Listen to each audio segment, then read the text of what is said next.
Good morning, good morning. It's Charmaine here. I'm in San Diego today, just loving this weather. I'm feeling really bad for my friends in Canada who are having snowy cold. And we've got Pete and Terry who are joining us from Mexico.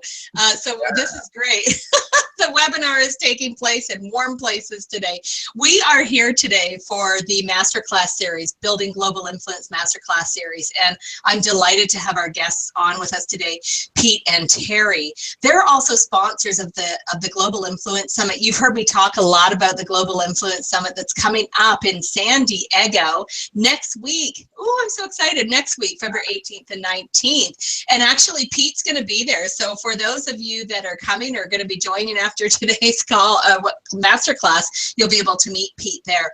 Now, we wanted to put this topic together because this is something we've not talked about on this masterclass series. And it's a really unique approach to building global influence and building your business. So I wanted to share a little bit about Pete and Terry, and then I'm going to read something about them so I really capture some of the essence of Pete and Terry that they sent to me in advance. But I've known Pete and Terry through the Evolutionary Business Council. And Terry, I think you were one of the founders. You were there right from the beginning. You too, Pete? You're a long-termer. Well, long-term, I wasn't there at the beginning. I came on a little bit after that. Well, it's an organization that the three of us are proud to be a part of. It is global thought leaders and experts, transformational leaders around the world who are really in the business of making the world a better place through their business. Now, Terry and Pete are up to some really interesting things in their business. Both of them are experts in their field. In fact, I actually had heard of Pete and Terry a couple of years before I had joined the Evolutionary Business Council. And I think I kind of stalked you guys on Facebook maybe for a while, to be honest. You might not have known that, but I did.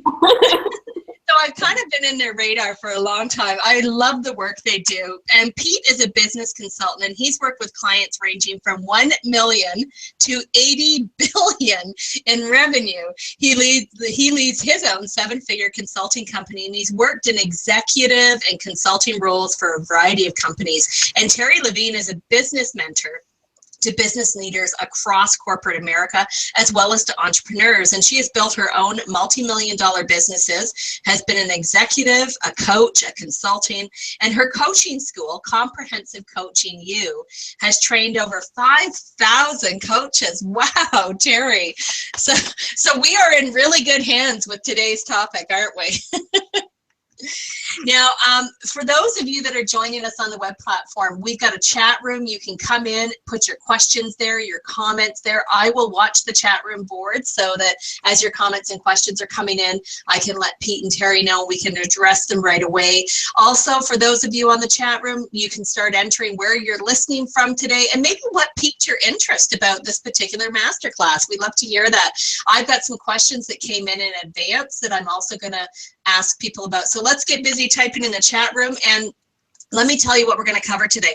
Today's topic is maximize your global influence by learning top business consulting skills.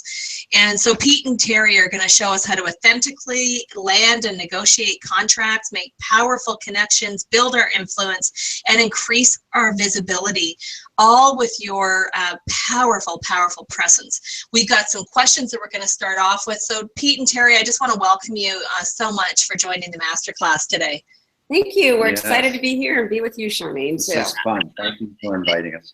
Oh, I think it's going to be a great conversation. Hi, David. Christina from Connecticut here. Good morning. So let's dive in. One of the questions I thought we could start with, actually, it was somebody who couldn't be on live with us today, and I promised I would ask this question.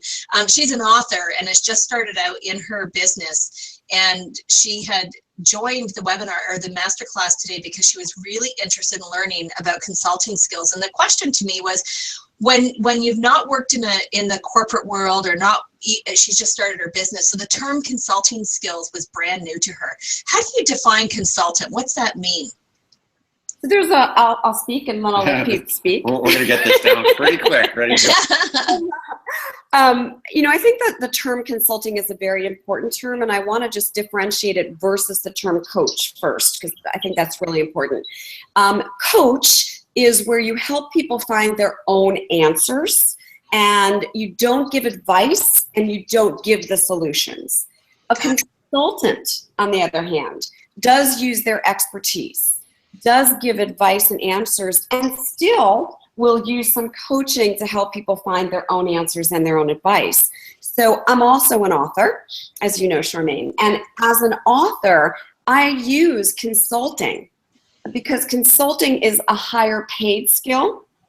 And so if you want to really be higher paid, I recommend, even though I own a coach training school, I recommend that people use the word consultant and then bury the consulting skill, the coaching skills in with that. So just think about this. If you wrote a book on happiness at work, like my book, Work Yourself Happy, you can consult with people on how to do that using some advice and some mentoring and some consulting and some coaching.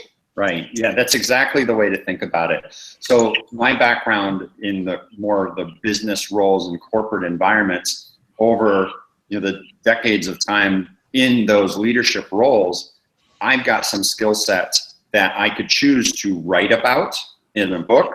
I could choose to do trainings about. I could choose to do workshops and seminars, or I could choose to define myself as a business consultant and then go in and guide other people who may have the same challenges that I've previously solved and share with them what to do and how to do it. So if you're an author, you've had to think about what are those things that I'm an expert in so that I'm writing about it. It's just the next natural step to take that out to the business world, knowing that businesses are just made up with bunches of people.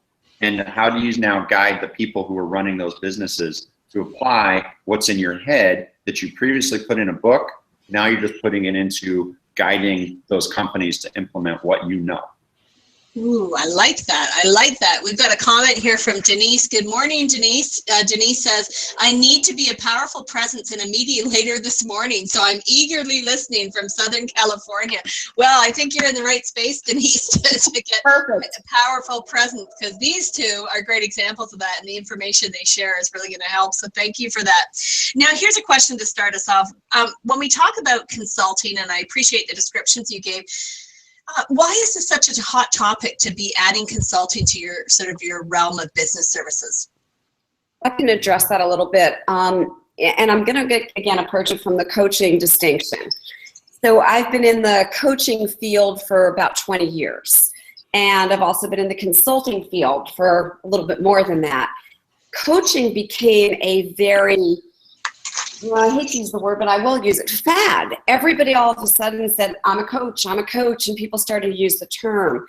And there's not a lot of money that's being made in the coaching profession, and I'm just going to be factual about that. My company's done a lot of research. There's a lot of studies done, whereas consultants make a lot more money. So when you add the consulting skill, you're adding huge income opportunity for yourself. And I really encourage people to think about the distinction, not only in the wording, but in the skill set. Let me give this example. When I first started, my website said that I was a marketing coach. And somebody said to me, Terry, you're an expert, so I want help. And can you give me some, and they asked for this advice. And I said, well, no, because as a coach, I'm not allowed to. And they said, well, I'm going to fire you because you're an expert. Your site said you're an expert and I want advice. And I thought, I'd probably fire me too. So as a consultant, I can give you that advice. Yeah, well, and Terry just made the distinction partly about your revenue opportunities, your fee levels, how much you can actually take in one profession versus another. If you have the coaching skill sets, you can use them in a consulting environment. So that's really, really important. The opposite is not necessarily true without some further development of how you actually go and present yourself, within a company environment, with a room of executives and business leaders. And there's certain things that you want to be able to do to elevate what you're doing with them. The distinction in pay is purely coming from the value that you create for your client.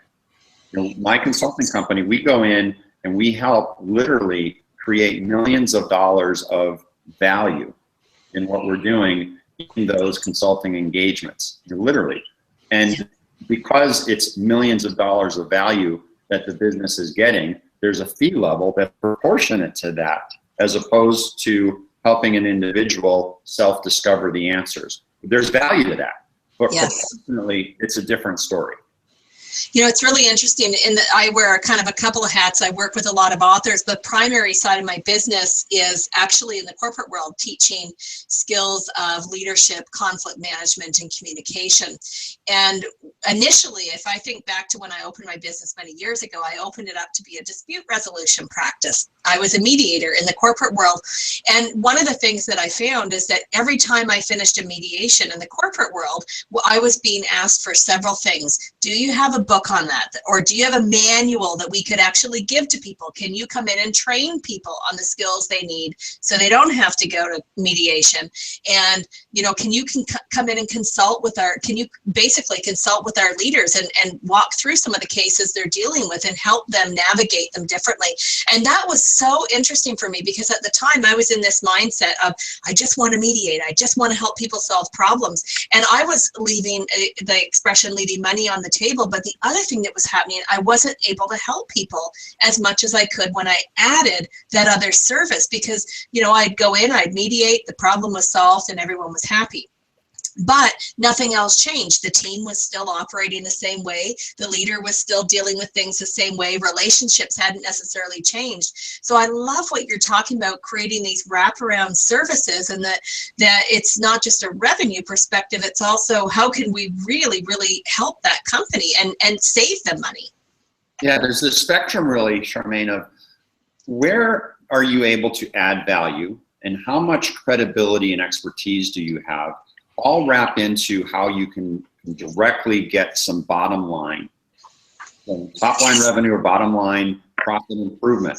It comes down to that. So someone who is an author who writes the book, puts it out into the marketplace, and then sits back and starts doing something else, the value that book is adding is just whether someone chooses to pick it up and read it and then self-implement. So it's a little bit of value.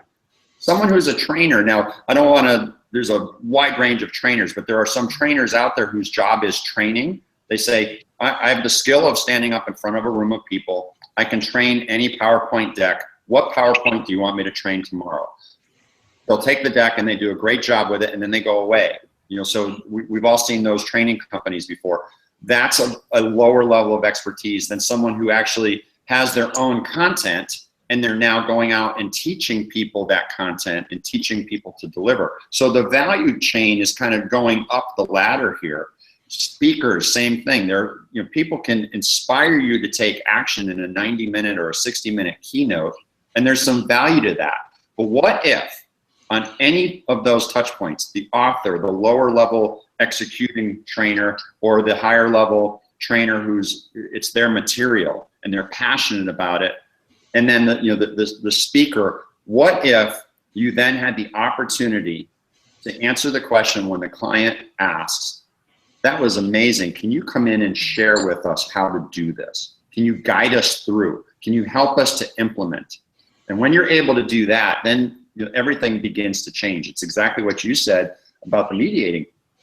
Can you help us do this? And now it's not just a small dollar fee for executing some small engagement. Now it really opens up the opportunity, because you can help them in a lot of ways, save them a lot of money on the bottom line or grow their revenue on the top line, and that's worth tremendous amounts to them. So they're willing to pay you for that. Can I piggyback on that real quick? What I've seen in my company, and I work with smaller size companies than Pete does typically, is people want the done with you, done for you model, really want that. So as an author, when you write a book, 2 words that come to mind, and I use these all the time: leverage and optimize. So you wrote a book. How can you leverage and optimize that? Well, you can speak, you can train, and you can consult. So you can do at least 3 other things and even more.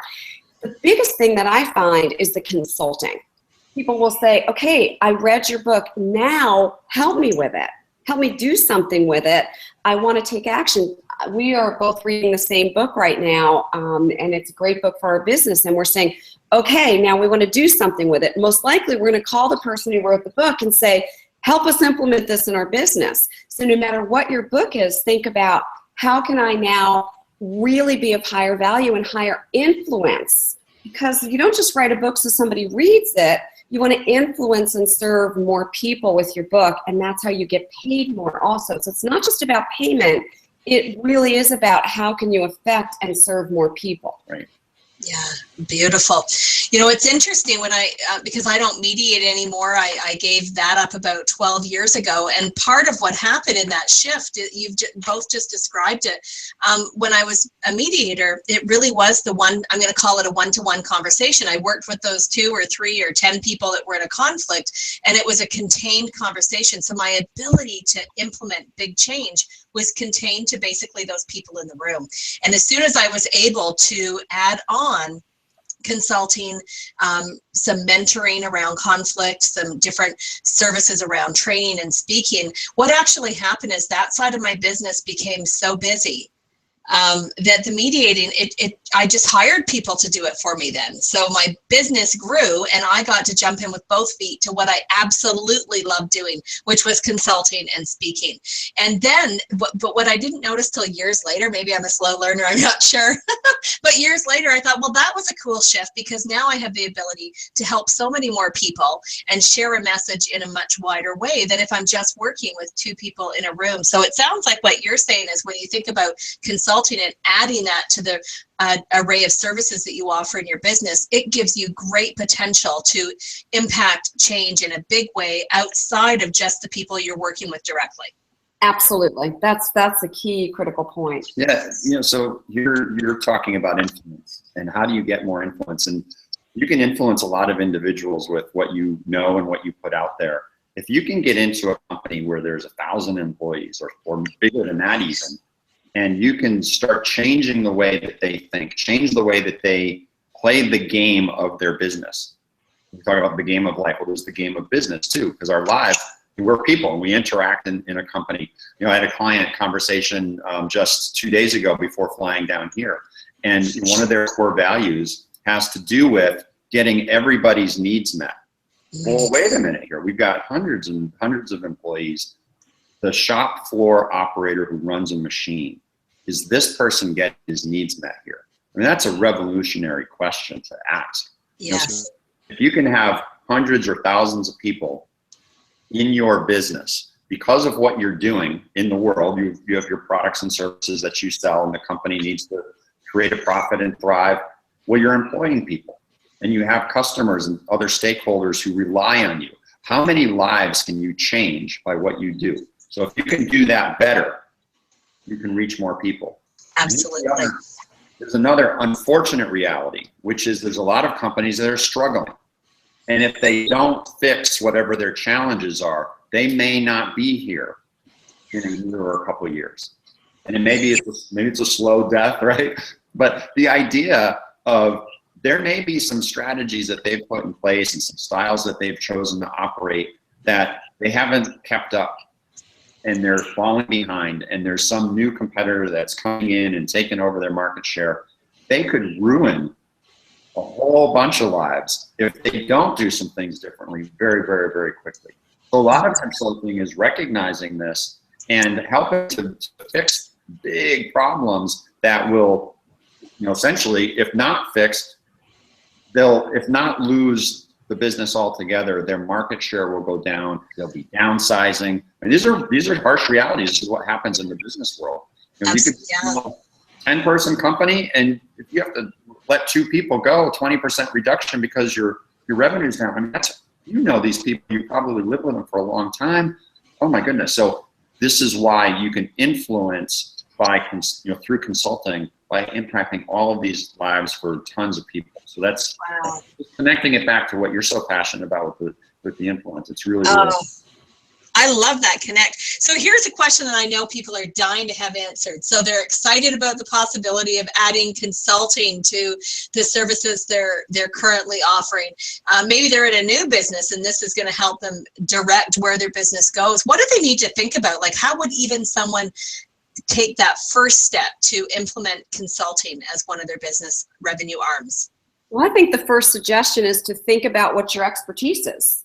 What do you already know? What are you an expert at? And you know, sometimes people will say to us, and I said this at our last event in Philadelphia, they're like, oh, well, I'm not an expert at anything. And that's so ridiculous, because whether in your personal life or your business life, you are an expert. There are things that you take for granted that you know, that they're so for granted you don't even realize that you're an expert at it, because you just do it automatically, and somebody wants to learn how to do that.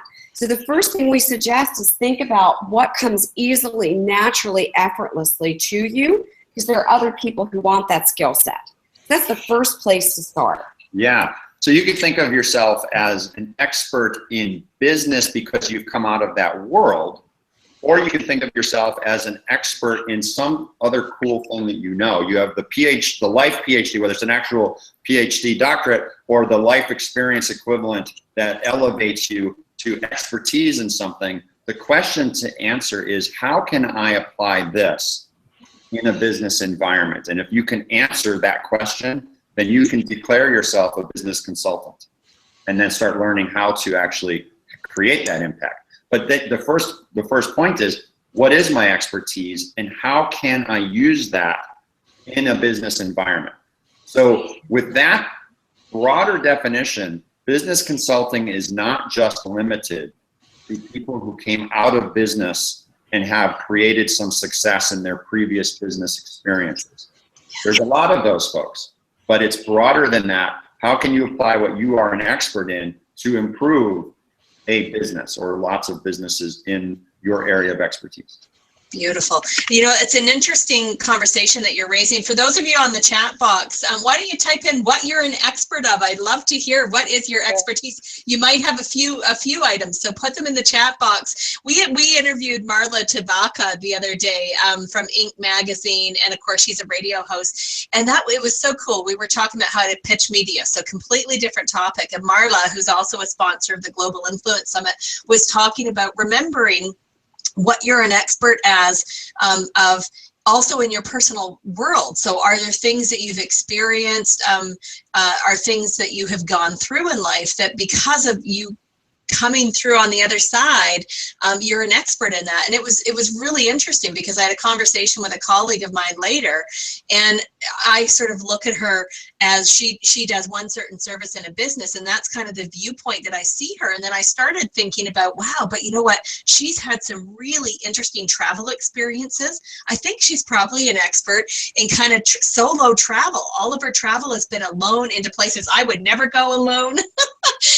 And I mean, there's another area of expertise. Denise says, helping people help their pets live longer, happier, healthy lives. I love that, Denise. And I know who Denise is. And you know, Denise there's something, she's going to be going to the Global Influence Summit. Yay, Denise. So you'll meet her there, Pete. And, you know, she really is on a mission to improve animals' lives, and she was a sponsor of one of my kindness tours, actually, and I love the work she's doing in the pet industry. So I love that. That's an example of what you're an expert in.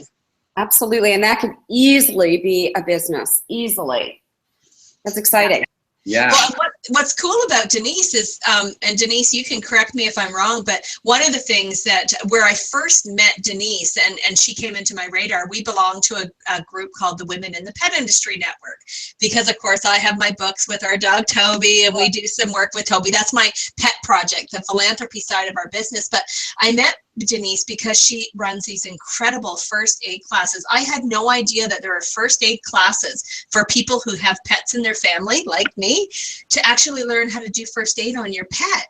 And so she travels around doing first aid classes, but she also teaches, she partners with other businesses to, again, complete that mission. And then Jean says, I am an inspirational poet. And this, you guys are going to love this. And this is so true. Jean is someone I deeply adore. She'll be at the Global Influence Summit.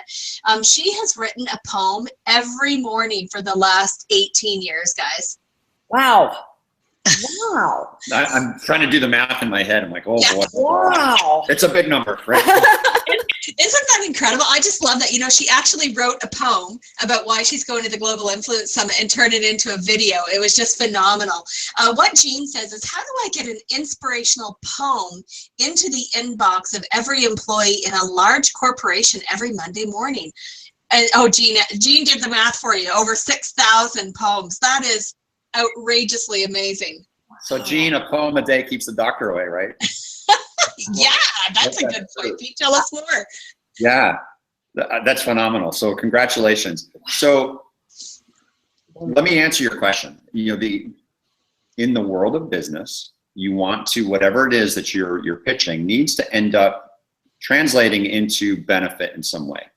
So if you have the poem a day or the poem a week in the inbox of all of the employees, there's a connection to employee well-being.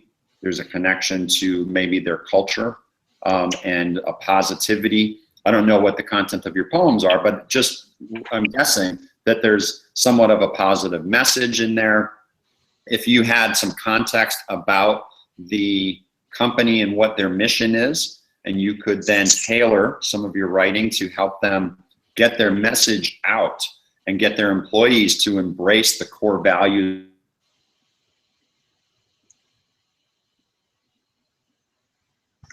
you want, as opposed to, well, what do we want poems for? I haven't done a poem since I was in 3rd grade. Some executive mindset that could come in.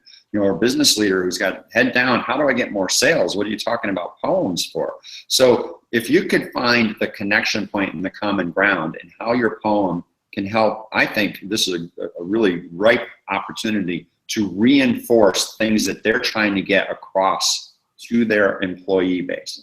I think that's a way to do it. And a thought that I have is one of my books, Stop Managing, Start Coaching, I talk about, and I have a lot of funky things in the book that are kind of, that's really out there, Terry, like have your employees just dress in silly costumes for a day and people go, well, that's not, business stuff. No, it's not. And one of the things that I consult on is things that are inspirational and motivational, because I show you a lot of statistics, which you can do, absolutely, that basically say when your employees are motivated and inspired, statistics show that they are more likely to be productive, and productive employees save the company a lot of money. They go out less on sick time, sick leave. There's also less injury at work. So we're tying everything into finances, which are important to companies. And productive employees make a company more profitable and thrive and help the bottom line. So I believe there's a great tie-in to inspirational messages tying into mental health. And that is a big topic today of the disengaged worker. So we teach a concept at our events called core story, and you could have a great core story around this, and I think it would be a very easy sale for companies. It's actually fun. I'm getting excited about it. That's cool. Are you guys going to be talking the core stories for your event that's coming up in San Diego on April 9th and 10th? Yes, we're going to teach the concept and actually show people how to do it, and they're going to get started on their core stories. One of the things we love to do. Awesome. Jean, my brain is just going, I can't wait to see you in San Diego next week, because I do a lot of work with big companies as well, like Pete and Terry, and there are so many different ways now that employers are creating communication flow in the organization. One thing that was really cool, I just got to share this. I worked with a government department who I thought was extremely progressive, and it was in the social services industry in Canada. And they were really going through a lot of culture change and just shifts in the organization and policies and departments and so forth. And so the minister of that particular department at the time wanted to find ways to keep the employees engaged. And every Monday she did one of those voicemails. So the employees came into work. The first message they heard was from the minister of that department in the government. And she would actually read a motivational quote or a short motivational story. And, she did that for like a year, and people couldn't wait to get in. They felt connected with her and with part of the bigger picture. So boy, oh boy, Jean, you've got great creativity. So I see great potential. We've got another question, guys, from Callie. Hi, Callie. What questions are useful to identify clearly what our greatest expertise is? I'm familiar with some traits, yet I'm Curious to redefine. My gifts are being inspirational to uplift for constructive change with childlike wonder. Ooh. Oh, I love the phraseology. I'll just share a little bit. One of the things that, and this is going way back, my first book, Work Yourself Happy. Here's an exercise, and I still find this really useful. Take a pen and a piece of paper, and I really mean not to keyboard this, so I'm being very specific.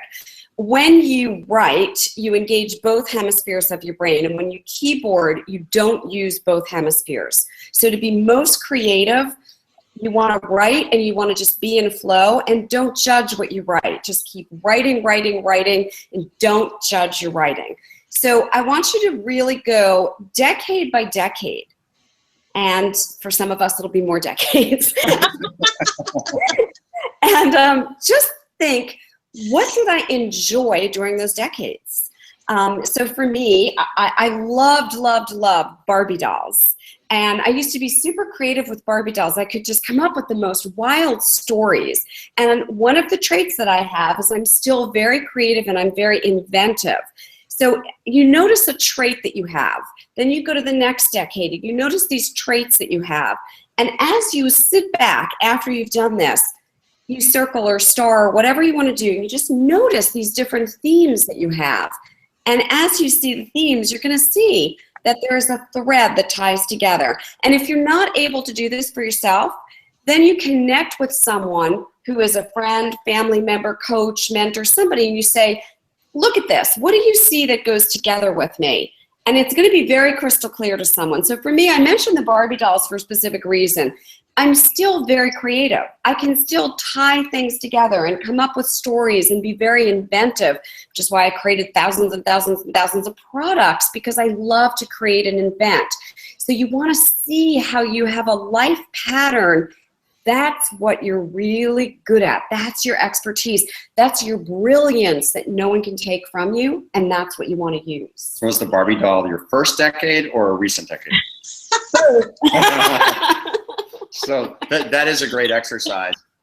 I'll answer as well with, notice what people are asking you for when they're asking your advice. Notice what questions you're getting. Hey, how did you do that? Or how could I do whatever it might be? And if there's a pattern to those questions, that means other people are noticing that you have something. You know, even with the business consulting, the Business Consultant Institute that we have for years, because I have that corporate executive and formal big company business consulting in my background. And then when I went off and started my own consulting company, I would get phone calls, not just from people saying, can you come in and help my company? I would get calls from other people that I know, and sometimes referrals from someone who, I'm getting a call from someone I haven't met yet, and their question would be, I'm starting a consulting company, and I know that you've got a successful one. I have some questions for you. That's the market speaking, right? They're identifying that I've got some business consulting expertise. Now, I may have figured that out externally. I may have come to that through an exercise like what Terry described. So you've got multiple ways to come at this. Do the bottom up, the pen and paper exercise. Just sit back and reflect. Notice, what are people asking you about? And you may come up with some triggers and some patterns there too. And sometimes you choose the market, as Pete's saying, and sometimes the market chooses you. So when I became a coach, the last thing I ever thought I would do was start a coach training school. And just like Pete was saying, people were coming to him. People kept raising their hands saying, I want to be a coach. And I would say, well, go to this school or that school. And they'd come back and they'd say, no, I want you to train me. And I'm like, wait a minute, Terry, pay attention. People are speaking. So also notice what the market is saying to you. Great feedback. You know, it's like that cliche that people notice things about ourselves that we don't see, and it's hard for us to sometimes see and appreciate our gifts. So wonderful exercise. I'm going to do that. I'll do that homework myself, because I think we transform as people a lot through different experiences and the different paths that our business takes. And who we are now may not be who we were 5 years ago. So I love that exercise. Jean says, thank you so much for all the good tips. I handwrite my poems every day. Definitely better than keyboarding. And Callie says, that's helpful. Thank you. Now I have another question for you guys. When you think about having a powerful presence, because I know some consultants in my world that I just think have this amazing, authentic, powerful presence. You know some of them. I mean, Dr. Sean Duperrin now, and also Nobel Peace Prize nominee. Wow. And before all of that, Dr. Sean is a really powerful presence. I mean, she's an expert in her field of good gossip and media, and she's someone who kind of exudes that, and she is one of the most gracious, authentic people I know. And I think a lot of times when we talk about powerful presence, people have a perspective that's a little bit different. Another person that I think has great, powerful presence, we had the opportunity to introduce Jerry Foster. Actually, we interviewed him on a masterclass series. He talks about branding. And wow, his passion and his expertise for his core genius, which is branding, it sort of gives him this strong, strong presence. So when you think about powerful presence, what else goes into that? I happen to know Dr. Sean and Jerry very well, and I respect and admire them both so much. And one of the traits for me that comes through for both of them is a couple traits: authenticity. They know who they are, and you know who they are because they're authentic. They're always who they are. I've been to many of Dr. Sean's events, and she'll let you know where her lines are, where her boundaries are. She'll give you honest, authentic coaching. Jerry, with his branding, and he and I do marketing, he does branding. We've paralleled many clients together and worked really well in tandem. And he'll also let you know where he agrees, where he disagrees, and be authentic in that. And the other thing is the word that you use, passion. They both have such passion for what they do, and they're doing what they love and loving what they do, and that's obvious and that's clear. And they also really choose to share what they do in a big way and to impact many people. So those are things that come across to me. Yeah, and those were specific to those two individuals, but they apply. I know that when I think of someone who walks in the room, there are people, like, for example, speakers, they come up and they take the stage and the room just is there. They have attention, and they just command that. I think self-confidence is a really big deal because the elements that you just described about authenticity, there's a certain amount of courage that you have to be yourself all the time, as opposed to, well, I wonder how am I supposed to behave? What are they looking for? And if you suddenly become something that you're not, so if there's a misalignment, energetically at minimum, that's going to be read by the audience. The audience could be a room full of people. It could be the one-on-one conversation that you're having with a potential business partner or potential client. They're going to know. So you want to build trust by being yourself. Trust by being, this is kind of high on the emotional intelligence scale of being able to deliver direct, sometimes not the best news, right? You deliver bad news. That's where Sean is amazing. Sean can hit you between the eyes with that shot that you really don't want to hear. She's done it with me, and I appreciate her for it. And it's delivered in a way, she's a master at paving the way to allow that to be something that I give her permission to do, right? So these are all really powerful traits to that powerful presence that you're talking about.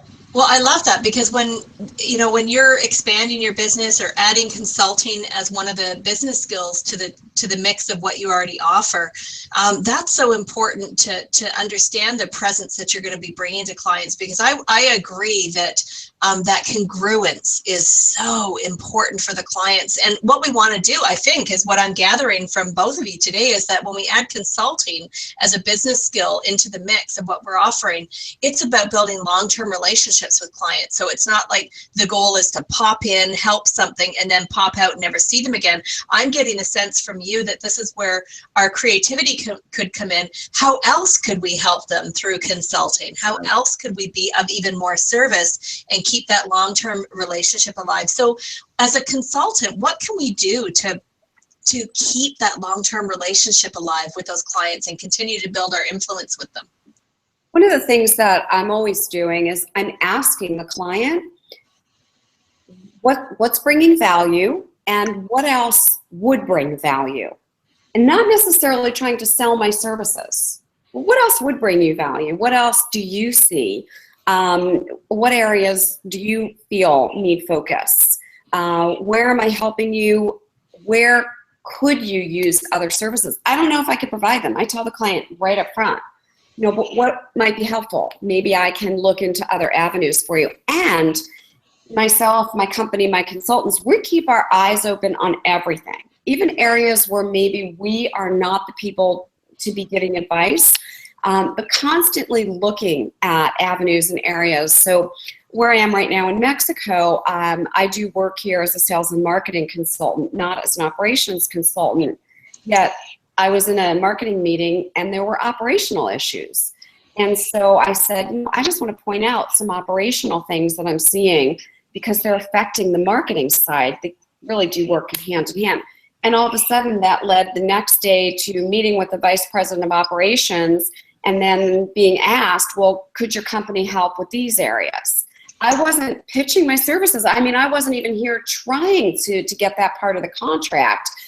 It's just, I care about the company and I care about the work we do, and I want the marketing work to be excellent.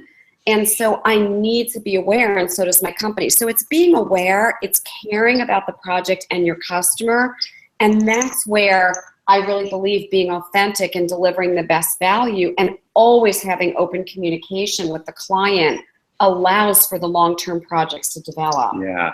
So if you think about you and your company, who is your client, and you wanting them to succeed, whoever your clients are. And this is true for your customers. So those who are not in the consulting world, just you want your customers to do well.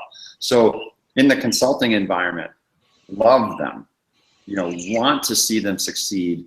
Know that you've been engaged in this little tiny piece of what they could actually take on, and do the best you can to add tremendous value. And then add extra value, similar to the conversation that Terry had, pointing out operational issues and challenges. There's no linear solution, especially in a business, right? Everything is multifaceted. And in our company, we figured out created a holistic model of the integrated pieces. It's rare that we touch all of those pieces in a client engagement. We end up being asked to come in on one of the pieces in that model. Over time, if we continue to add value, we will likely be starting to work on some of the other pieces of that, because we're sharing, because we're open, because we want them to succeed.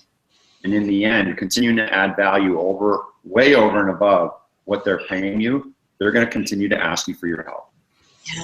Yeah, I love that, and that relationship is so critical. It's interesting when we were talking about relationship and building influence, and the question that comes up for me, and I'm sure it's coming up for a lot of people, how do you create influence in consulting business, but without feeling salesy? And a lot of people have a real discomfort with sales, or maybe it's a mindset. I know Harrison Klein, I just love how he talks about mindset. Maybe it's a mindset issue, but some people have a block with that aspect of selling. How do we create that without selling?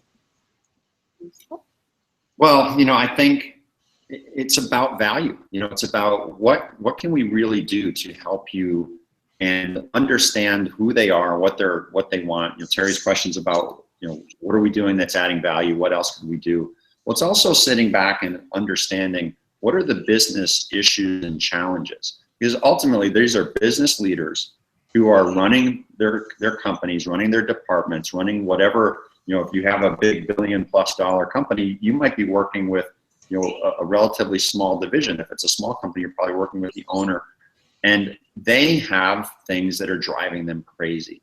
They have frustrations.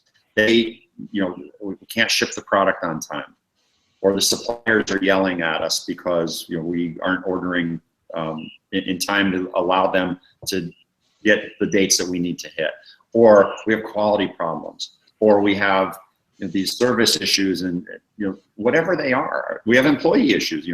Our employees keep leaving, right? Our key employees are leaving to go somewhere else. This is the set of business problems that would give any business owner, any manager, a big headache. So getting in and helping to understand at the real base level, well, what's really going on here? And you, with your outsider perspective, can sometimes get underneath and see things that are just not obvious. They're obvious to you, but they're not obvious to them. And then being able authentically, with high integrity, coming back and describing, here's what's really going on.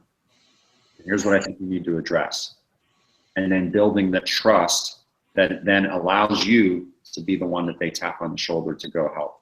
And there's no sales in that. It's all adding value, pointing out you want them to succeed. Beautiful. I wrote a book years ago, Sell Without Selling. And I was trained in traditional sales, and I was top #1 in 2 companies.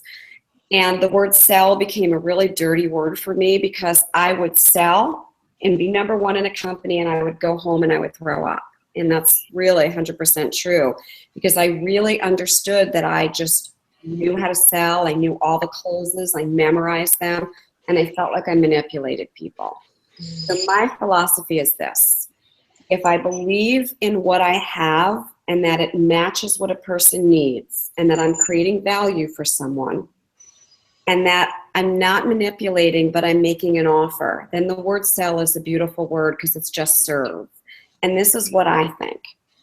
If you come to my house and I've just made fresh lemonade and you come to the door, I will say, Charmaine, would you like some lemonade? And if you say yes, that's lovely.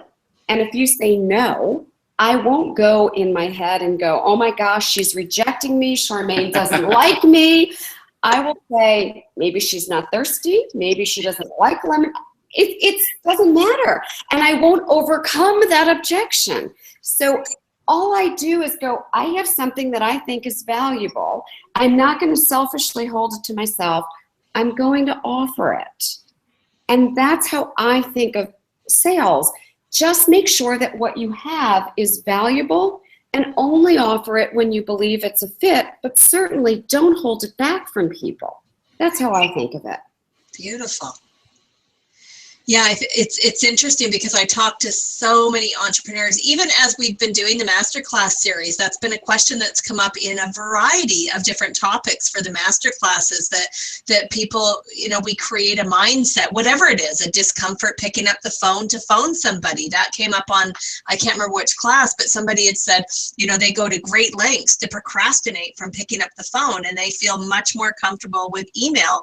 But the whole point that they discovered through that conversation is email doesn't really build relationships. It's that personal contact. Like we were talking about how much we love Webinar Jam before we got on. So we could have used another platform with what you would see instead would just be a screen and your picture coming up, or maybe just a slide, and that was it. But the fact that we get to be in conversation and people get to see you and experience you, that goes so much further in building the relationship. And I think the influence, because I get to go and good gossip about you guys, and I'll share a funny story, and I'll say, oh, Pete was sharing this juicy tip, and I would share it in a way that I'm actually attached to the content, because I saw your face when you're explaining it. I saw your excitement. Next time I see Terry, I'm definitely going to say yes to the lemonade, because I do love lemonade. And if I have to come to Mexico to have it, that's even better. But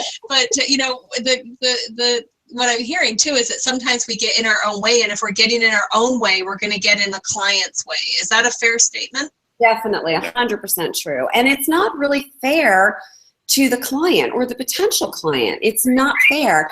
You know, I think to myself, for example, I did a lot of work with General Electric for a number of years.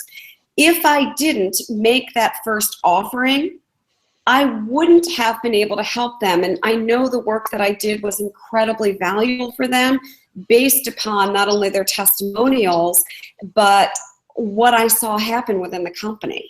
And for me, and I know for Pete, it's not about our wows. Like we just were on a call with our clients right before this, a mastermind call. And the clients were thanking us. And we said, you know, you guys, it's not about that for us. Like that's not doing it.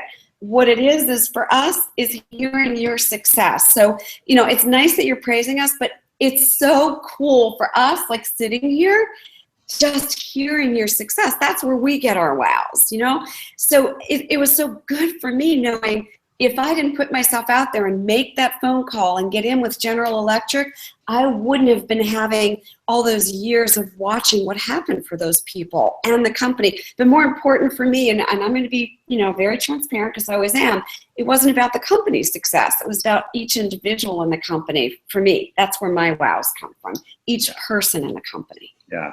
It's interesting you just said that, because I've had clients before who, you know, their business is making bombs for the military, right? It's like, well, geez, that doesn't really align with what I'm all about.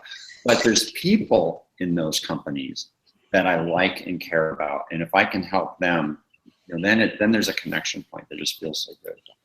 Yeah. Okay. I love the conversations of connection because it is key to building influence. But we need connection in the world. And people in their role as employees, when I go in and do speaking, or years ago when I used to be a mediator, that's one of the things that I heard. They used all different words for it, but I heard time and time again is that people wanted to be connected to the company in the sense of connected to their vision or values, and to know that they're showing up every day and doing their job, whatever their job was actually contributing to the big picture of the organization. And they also told me that they wanted to be connected to each other, that they didn't want to just feel like they were coming into work and putting in their time. And you identified earlier that when people are connected, when people are working in an environment that's supportive, there are so many benefits. And then as a consultant, that's where we can help. Now here, as we're winding down, let me ask you this question. So people have learned a lot today about adding consulting to the mix of the business services, what it takes to be a consultant, what are some of the qualities of a consultant, how we can consult and expand our influence without feeling salesy or being salesy. What would be a couple of takeaways that after today's masterclass, people could walk away and start doing right now? Oh boy. I know. That's a whole other class for that question. That's a whole class. And another hour. Well, first of all, identify your expertise, because even if you are an entrepreneur and you have your own business right now, that business could add a service line called consulting to help people to use your product in a different, better way. So that's, you know, the possibilities are really endless here. How are you an expert, and how can you then help businesses with what you know? Because just using what Terry was just describing, you've got the lemonade. You can offer it now. You probably never realized that you had lemonade someone else might want to take a sip of, but you do. So I'm going to have lemonade when this all goes, right? You and I are for the lemonade in San Diego, Pete. You're piling into that. That's awesome. Awesome homework. What about you, Terry? What's our homework? Piece is absolutely critical. And then the second thing is really don't be afraid. So this is a big thing that I just want to say. Sometimes you recognize something, you go, oh yeah, that consulting thing, that was really great masterclass. Yeah, I need to do that. I have to do that. And then you just get some fear that gets into your mindset and you go, yeah, but, and it goes back here. I'm just going to encourage everyone to take a step forward, a physical action that you can do right after this masterclass that will move you forward. Anything that you can physically do to move you forward into the energy of consulting. Yeah, It's interesting because we just talked about this. We mentioned we had a mastermind call with some of our clients earlier, and one of the things that they are seeing some success with is because they are taking action when a year ago or 6 months ago, whatever, they might not have, right? They would have talked themselves out of it. They would have been uncomfortable. We even have one of them who's really going, and they know the topic area, and they are in client conversations about the topic area. They haven't totally fleshed out the program yet. And what they would have maybe done before is spent the next year creating this program, and nobody's getting it yet, right? It's about service. You know, I'm going to spend a year brewing the lemonade as opposed to making sure that I have lemonade because you want lemonade and need it right now because you're thirsty. Gotcha. And that question just came in from Kelly. Do you guys have a tip you could give Kelly on how to create an action plan? What would be your quick tip on creating action plans? All right, well, I'll jump into that one. So, you know, in essence, you need to have really good clarity of where you're going. What's the goal in the first place? And every goal should have an action plan. So the action plan is start out with some basic milestones. So what's the end result look like? And then what are the steps to get there? Maybe I should do it this way, right? What's the end in mind and the steps to get there? But the idea now with those major milestones, break it into its smaller tasks. Some of these things would be really easy for you to figure out. Other things might be more difficult. And you may need to get some research. Google is your friend in those cases. Finding other people who have done what you are striving to do. So think of if you wanted to become a best-selling author, there's Charmaine Hammond, there's Terry Levine, there's Pete Winiarski. We've all done that. You can ask us questions about that as you're building your action plan so you can figure out what are the steps I need to take. So if you're a business consultant, you want to launch the business, launch your consulting company, what are the things that you need to do? Expertise, define how you can serve your clients, identify who potential clients are, go meet them, talk to them, find them, add value to them for $0. And what's the thing that you can present to them, give them, and then build the relationships. So there's your action plan. How's that? Awesome. I love it. Well, and Toby agreed because he let out a huge big bark.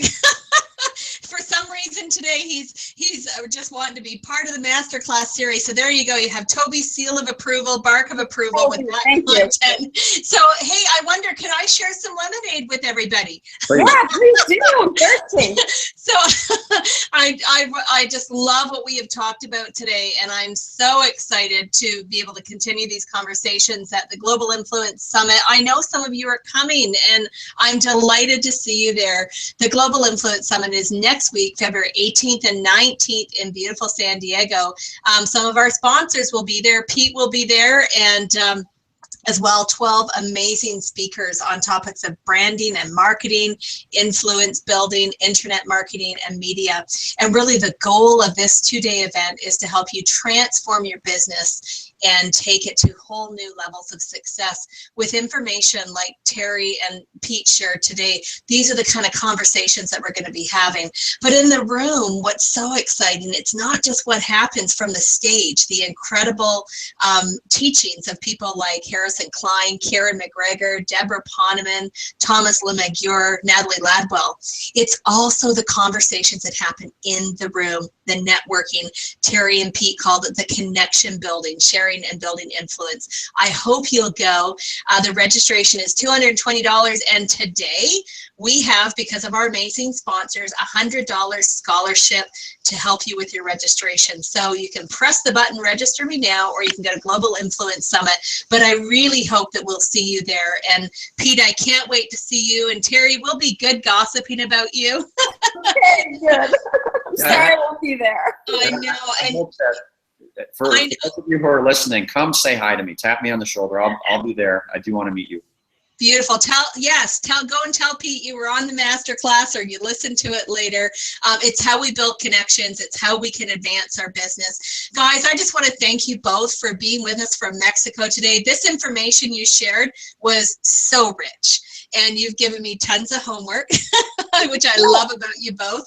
And for all of you that have joined us on today's masterclass, thank you for joining us. Share the replay. Once it comes to your inbox, share the replay with other people that you know will benefit from this great conversation. Thank you all, and we will see you in San Diego. Woohoo! Thank you. Take care, everyone. Thank you.